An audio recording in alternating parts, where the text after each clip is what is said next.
السلام علی الحسین وعلی علی ابن الحسین وعلی اولاد الحسین وعلی اصحاب الحسین۔ ایک ایسا میدان جہاں چند گھنٹے پہلے حق و باطل کی جنگ جاری تھی اور اب ہر طرف خاموشی چھائی ہوئی ہے۔ جلتے ہوئے خیمے، ریت پر بکھرے شہداء کے اجساد، بھوکے پیاسے بچے اور ایک بیمار امام۔ آخر اس رات اہل بیت پر کیا گزری؟ آئیے سنتے ہیں کربلا کی سب سے دردناک رات، شام غریبہ کا واقعہ۔ 10 محرم کا سورج غروب ہو چکا تھا۔ میدان کربلا میں امام حسین کے وفادار ساتھی شہید ہو چکے تھے۔ دشمن کی فوج میدان پر قابض تھی، جبکہ رسول خدا کے اہل بیت بے سہارا رہ گئے تھے۔ روایت کے مطابق اس کے بعد خیموں کو آگ لگا دی گئی۔ عورتوں اور بچے ایک خیمے سے دوسرے خیمے کی طرف بھاگنے لگے۔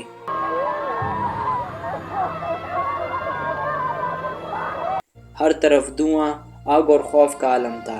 ننھے بچے اپنی ماؤں کو پکار رہے تھے اور مائیں اپنے بچوں کو سنبھالنے کی کوشش کر رہی تھیں۔ اس وقت امام زین العابدین علیہ السلام شدید بیماری کی حالت میں تھے۔ وہ خود زخمی اور کمزور تھے، مگر اہل بیت کی ڈھارس بن رہے تھے۔ حضرت زینب سلام اللہ علیہا نے بے مثال صبر اور ہمت کے ساتھ بچوں اور خواتین کو جمع کیا اور انہیں ایک جگہ محفوظ کرنے کی کوشش کی۔ رات گہری ہوتی گئی، میدان میں اندھیرا چھا گیا۔ جن خیموں میں صبح تک زندگی تھی، وہاں اب صرف راکھ رہ گئی تھی۔ چھوٹے بچے اپنے شہید باپ، بھائی اور چچا کو ڈھونڈ رہے تھے۔ ہر طرف سسکیاں تھیں۔ کہا جاتا ہے کہ حضرت سکینہ بار بار اپنے بابا امام حسین علیہ السلام کو یاد کر کے روتی تھیں اور پوچھتی تھیں، میرے بابا کہاں ہیں؟ حضرت زینب ہر بچے کو دلاسا دیتی، کسی کو گود میں لیتی، کسی کے آنسو پوچھتی اور سب کو اللہ پر بھروسہ رکھنے کی تلقین کرتی۔ ان کے اپنے دل پر غموں کا پہاڑ ٹوٹ چکا تھا، مگر انہوں نے ہمت نہیں ہاری۔ یہ رات صرف اہل بیت کی آزمائش نہیں تھی، بلکہ صبر، استقامت اور اللہ پر کامل بھروسے کی عظیم مثال بھی تھی۔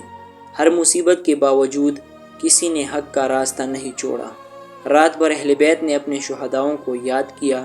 وہ انہی شہداء تھے جنہوں نے دین اسلام کی سربلندی کے لیے اپنی جانیں قربان کر دیں۔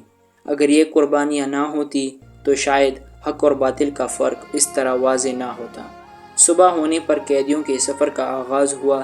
اہل بیت علیہ السلام کو اسیر بنا کر کوفہ اور شام لے جایا گیا، مگر ان کی استقامت نے دنیا کو یہ پیغام دیا کہ ظلم وقتی طور پر غالب آ سکتا ہے، مگر سچائی کو کبھی شکست نہیں دی جا سکتی۔